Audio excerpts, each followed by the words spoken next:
Karena pernah ada sahabat yang menemukan tembok Ya'juj Ma'juj ini, ya.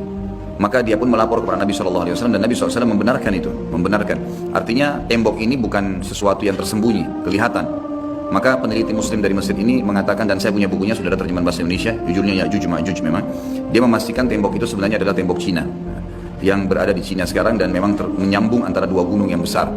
Kata Nabi SAW, kecelakaanlah bagi suku Arab karena sudah terbuka dari lubang Ya'juj Ma'juj seperti ini. Dulu kan ketemukan antara jari tengah beliau dengan ibu jari. Artinya mereka sudah bisa melihat.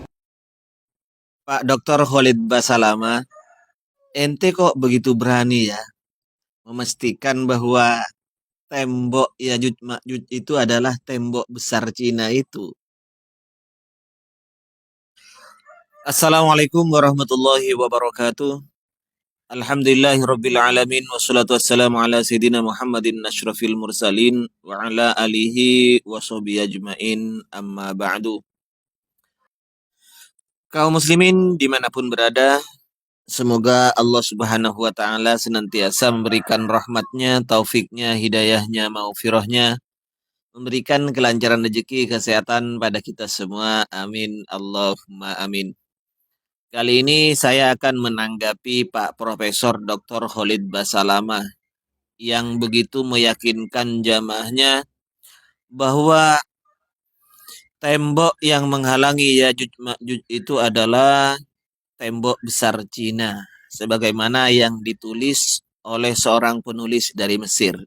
Beliau begitu yakinnya menjelaskan bahwa tembok besar Cina adalah tembok Ya'juj dan Ma'juj yang kasat mata ini. Oke, saya akan menanggapi beliau dari syekh mereka sendiri, syekh orang-orang Wahabi di Arab Saudi. Saya akan membawakan fatwanya Syekh Muhammad Soleh Al-Munajjid. Di sini beliau menolak perkataan orang-orang yang menyatakan bahwa tembok besar Cina itu adalah temboknya Ya'juj dan Ma'juj. Bil munasabati zama ba'dhum anna sadda hadha huwa sursin al-azim wa annahu min ajaibid dunya sab. Seorang atau sebagian orang menyangka bahwa tembok besar Cina ini adalah temboknya Ya'juj dan Ma'juj. Tetapi ini adalah bohong, kata beliau. Ingat Pak Dr. Khalid Basalam, ini adalah sebuah kebohongan dan tidak benar. Ghairu sahih. Wa yadullu ala jahli man qalahu, itu menunjukkan kebodohan orang yang berbicara. Menunjukkan betapa bodohnya orang yang berpendapat seperti itu. Bahwa tembok besar Cina adalah temboknya Ya'juj dan Ma'juj. Itu Pak. Ala jahli man qalahu. Bodoh Pak.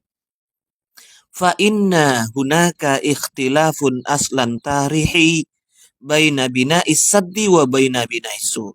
Karena memang terjadi perbedaan Pak. Antara perbedaan tarikh, perbedaan sejarah, perbedaan tanggal antara pembangunan tembok besar Cina dan pembangunannya temboknya Ya'juj dan Ma'juj, Pak Doktor. Kalau yang membangun tembok Ya'juj dan Ma'juj itu adalah seorang raja yang soleh, yang muslim, yang selalu berjihad di jalan Allah yang bernama Dzulqarnain. Sementara Pak Doktor yang membangun tembok besar Cina ini adalah Kaisar Cina. Kaisar ini kalau kita lihat di sejarah ya, tembok Ya'juj Ma'juj itu dibangun oleh Dzulqarnain bersama penduduk negara yang mendapatkan bahaya dari serangan-serangan Ya'juj dan Ma'juj. Sementara tembok besar Cina ini dibangun oleh Kaisar Cina itu untuk menjaga kerajaan mereka. Ini kata beliau, Syekh Muhammad Saleh Al-Munajjid. Itu tadi dari perbedaan tarikhnya ya. Sekarang perbedaan bahannya, bahan yang digunakan untuk membuat tembok. Penjelasan Syekh Muhammad Saleh Al-Munajjid, Pak Doktor, bahan yang dibuat untuk membuat temboknya Ya'juj dan Ma'juj sebagaimana tertulis di dalam ayat kata beliau adalah al-hadid wan nuhas, besi dan tembaga, Pak. Sementara bahan dari sursin ini, tembok besar Cina, batu dan lempung, Pak.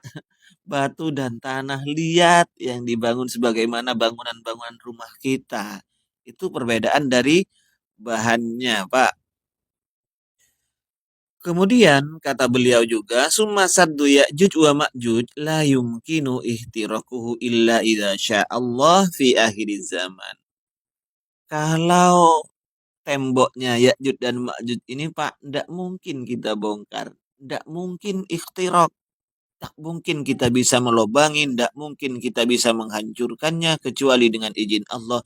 Tapi itu di akhir zaman, Pak.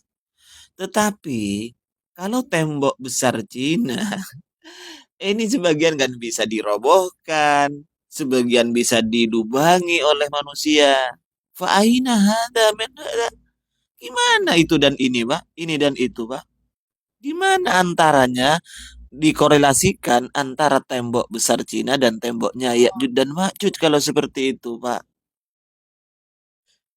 Dan lagi kata beliau, sebagian dari tembok besar Cina itu kan ada yang rontok, ada yang berlubang. Orang-orang keluar masuk di sana. Loh, di mana ya Ya'juj Ma'jujnya kok nggak ada? Kalau memang di tembok besar Cina itu, mana Ya'juj dan Ma'jujnya kok nggak ada? Kalau temboknya bisa dilihat, otomatis kan Ya'jujnya ada. Kalau bisa dinaiki, jadi jadikan tempat rekreasi seperti itu, Ya'juj dan Ma'jujnya mana, Pak Dokter? Kemudian kata beliau, Syekh Muhammad Soleh Al-Munajjid, walau qala wahidun minhum. Jika masih Anda yang nggak terima dan berkata, Asin Ya'juj wa Ma'juj. Ternyata Cina itulah yang dimaksud dengan Ya'juj dan Ma'juj. Nakul, maka kami menjawab, Hahuwa yufatasur makharaju. Lah, kenyataannya tembok besar Cina itu tuh sudah terbuka. Kenapa mereka tidak keluar? Bahkan yang keluar mereka berdagang dengan kita, Pak Dokter. Terutama di Indonesia ini ya. Banyak orang-orang Cina di sini. Berarti kita sekarang sudah diserbu ya Ma'juj. Ya Allah, sudahlah ya. Masalah perkara gaib seperti ini, mari kita yakini saja, kita imani saja bahwa Ya'juj dan Ma'juj itu terkurung di sebuah tembok yang terbuat dari besi dan tembaga yang dibangun oleh Dzulkarnain. Bukan tembok besar Cina. Kita imani saja, tidak perlu dicari di mana letaknya.